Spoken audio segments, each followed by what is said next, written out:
มื้อนี้ก็เป็นมื้อสำคัญอีกมื้อหนึ่งได้ทุกคนค่อยก็เลยได้มาซอยเว่เพิ่นเนาะได้มาซอยเว่ประดับผ้ามื้อนี้ก็ได้เห็นงูตัวหนึ่งลอยมาอยู่ทางข้างเขานี่แหละสัตว์รูดๆมาเลยค่อยได้ยินเสียงควักๆค่อยว่าแม่นเพนแล้วว่าซั่นงวกหน้าเบิ่นไปแม่นงูเขียวหางแหมโอ้เป็นตาย้านนี่ทุกคนเลยคิดว่าเพิ่นให้โชคให้ลาภบ่หรือว่าจังใดเนาะก็มื้อนี้ก็เลยว่าขึ้นไปใต้ธูปอยู่ศพของญาตินี่แหละทุกคนเนาะมาขอบมาบอกเพิ่นว่ามาเฮ็ดเวมื้อนี้เนาะยันเพิ่นทงเพิ่นตื่นเด้ทุกคนก็เลยว่าหลังจากใต้ทูบแล้วก็เห็นงูคือแนวนั้นแหละเนาะแล้วเวทแล้วงานแล้วก็ได้มื้อวันที่15เด้อเพิ่นสิได้เคลื่อนศพ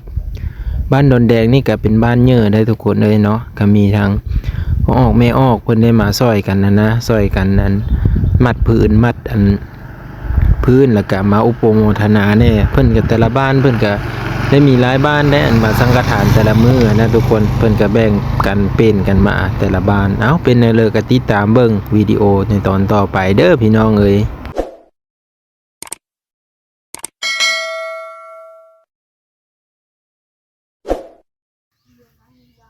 สบายดีตอนเช้าเด้อทุกคนเด้อก็คือมื้อนี้หั่นเนาะโทษจะเพิ่นพากันมาลิ้นเนาะกะมื้อนี้สิพาไปเบิ่งห้องน้ำแน่ทุกคนแล้วก็บางสิลงไปซอยเวอีกมื้อนี้เนาะเมื่อวานนี้ก็คือเพิ่นยังบ่ทันได้แล้วเนาะเพิ่นยังบ่ทันได้กางเต้นกางอิหยังแล้วแหละประดับยังบ่ทันได้ทุกคนก็คือไปพาซอยเพิ่นเนาะไปซอยเวซอยญาคูอยู่บ้านดอนแดงเนาะก็คืองานศพของญาท่านทองแดงคือเห็นในคลิปก่อนนั่นแหละทุกคนคลิปก่อนบางได้ลงไปแล้วเนาะคลิปนี้ก็มาต่อกันเลยทุกคนเดี๋ยวเฮาสิพาไปเบิ่งห้องน้ำก่อนว่าเฮ็ดฮอดไซแล้วเนาะสายฟ้าก็โทรมาทุกคนเลยเนาะโทรมาแซดมาบ้างก็เลยโทรหาเพื่อนแล้วก็ได้เว้าน้ำเพื่อนก็คือสีดีใจในแล้วหนึ่งในแล้วเนาะก็เห็นหลายๆคนก็เฮาไปหาเพื่อนอยู่สายฟ้าก็ได้ทุกคนเนาะก็ดีมุกดีใจไปพี่น้องเดี๋ยวเฮาสิพาเฮาไปเบิ่งเนาะทางนั้นว่าเฮ็ดฮอดคันเลยแล้วนะทุกคนไปทุกคนก็คือตอนนี้สิพาย่างมาเบิ่งเนาะ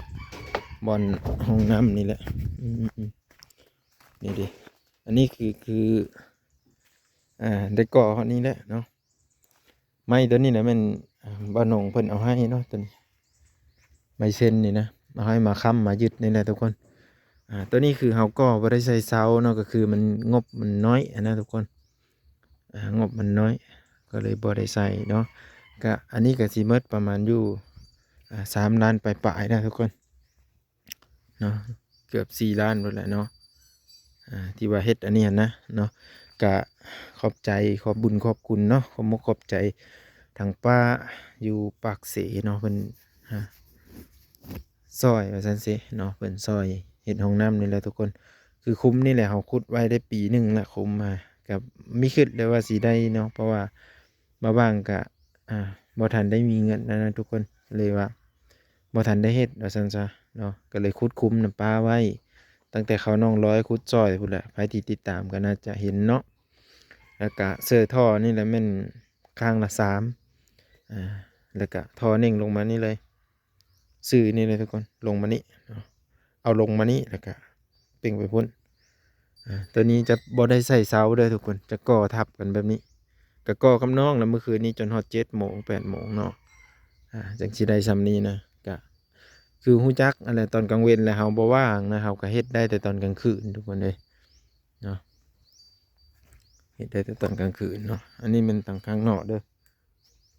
มันใกล้จะแล้วแหละ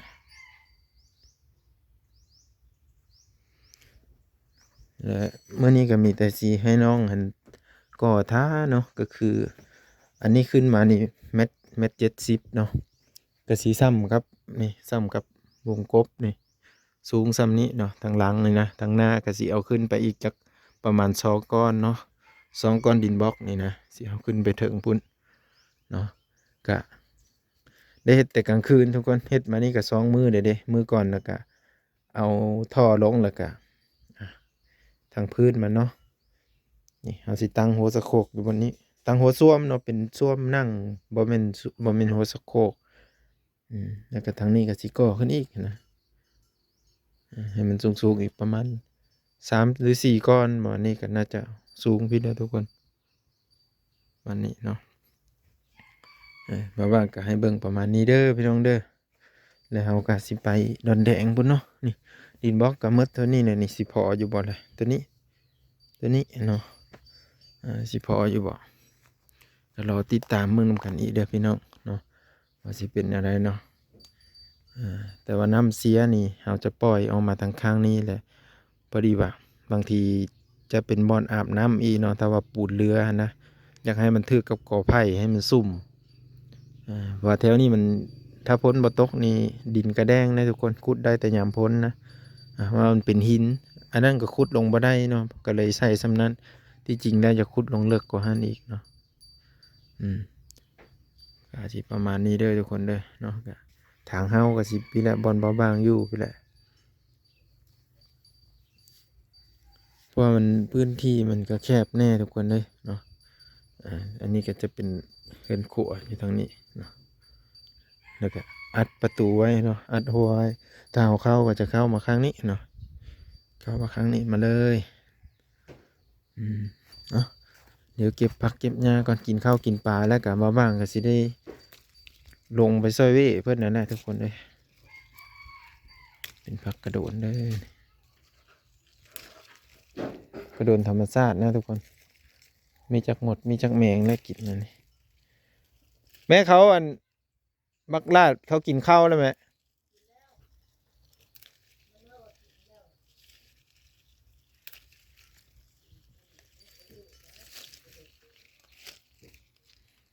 กระโดดไปทุกคนเลยเนาะมีแต่ไปท่าที่ตามเบิ้งอยู่พุดเลยนอกบันนี้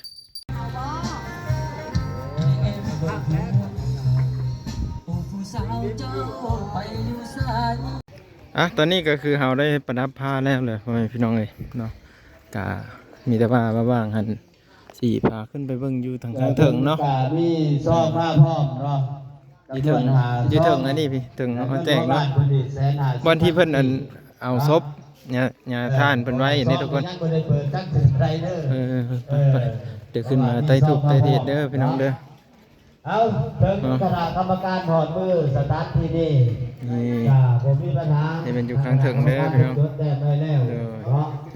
นี่เป็นศพของเนี่ยท่านทองแดงเนาะเดี๋ยวเบิ่งหูสถานที่นี้เตรียมเพื่อตื่นสวรรค์สามสัมพันธ์ไปตีต่อรุ่นเขาป้าว่าเป็นนั่นก็ได้ตั้งบ่อนเดียโมนะทุกคนนี่จะเป็นนั่นต้นสามัคคีแล้วก็โมทนากองบุญเนาะก็แล้วแต่ออกเป็นแนวโยมนะถ้าเพิ่นได้มาแล้วก็เข้ามาไต่ทูบวันนี้เนาะอันนี้บ่อนเพิ่นไต่ทูบเด้อทุกคนเด้อนี่งานศพอยู่ที่ประเทศลาวเนาะไต่ทูบไต่เทียนก่อนพี่น้องเนาะก็บ่ได้ว่าเอามาซอยเวียกซอยงานนะทุกคนเด้อท่านเลยท่านเพื่อนเด็กเจริญหน่อยบุญต่างกันที่นี่เป็นว่าบุญนี่มันบ่มีใครปันแจกมันบ่แจกออกได้ชื่อเราทำเด้อพี่น้องเด้อพอถามคู่กันบัดนี้สิได้บอกไม่ให้ท่านเปลี่ยนกันเราได้เลยเราจะกินน้ำลายตัวเองอยู่เลยเอาเป็นไงทั้งกระหลังไตมีผ้าขาวจับผ้าเพิ่นจะได้ชดไทยชดแต้มไว้หัวบ้านนี่มี200,000 กีบนี่ข้าวสาร30 กิโลผ้าเก่าอีก3 ผ้าบ้านทับตำรองเลยมี2 ในโม่ดอกไม้ไว้นี่หอพาเพศนี่ให้เต็มหลวงพินาศของพ่อปู่มาให้ทุกอย่างทุกสิ่งเจ้าผู้มากินมาท่านที่กันเมื่อไม่เท่าไปแล้วกันเนื้อเหี่ยวหนังงานหูตาเสียกับบ่คือยังน้อยเจ้ามาท่านมือนี่ใจดีใจไหวบันท่านความเคยพันบำรุงไม้ท่านฉากในอย่างงามเด้อไม่เท่าเด้อ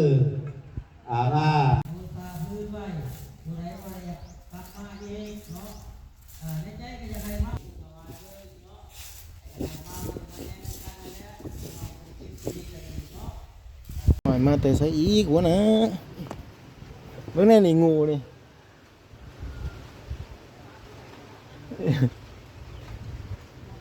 โอ้นั่งอยู่เพราะว่าสดๆมาเสือวะนะคือเป็นจังซี่ตกใจหมดพี่น้อง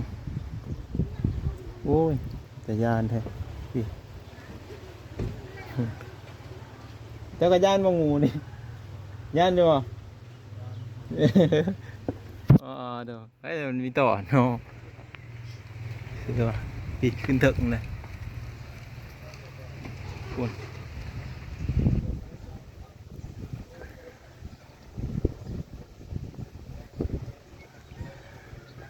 โอ้ดึกแม่นอยู่ว่าทุกคนเนี่ยเอาจบคลิปไปเพียงเท่านี้เลยโชคมันทุกคนเลยว่าแต่จะมาตกปุ๊บอย่างนี้ เนาะย่านเกินบ่เออเอานี่เลยทุกคนเด้ยบ๊ายบายไปก่อนทำการด้วยเพิ่นสิไปซื้อได้ปะนี่ขึ้นมาหอดถึงเลย เบิ่งนำกันยาวๆเลยทุกคนกะย่านอยู่แหละย่านเพิ่นตกปุ๊ลงมานี่เลยเพิ่นสิไล่เฮานี่แหละเป็นงูเขียวเด้อทุกคนเด้องูเขียวน่าจะเป็นหางไหมเนาะงูเขียวหางแฮมอ่ะนะเออเนาะมันสิขึ้นได้บ่เนี่ยมันสิเฮ็ดได้แบบนี้เนาะเนาะเนาะเดี๋ยวให้สิโดดลงมาเซอร์พาตัวเองโอ้มันก็ขึ้นได้อยุบเนาะค่อยเหลือไปทุกคนเนาะโอ้โหใส่วิทยายุทธเนาะ วิทยายุทธในการไหวของมันผมลอยรุ่นดีไหวดีเนาะแต่นี่มันอันตรายได้แบบมันเท่าไหนได้ทุกคนเด็กโอ้ไหวเนาะวันนี้ลอยลงร่วงเข้าไปสำนีแหละทุกคน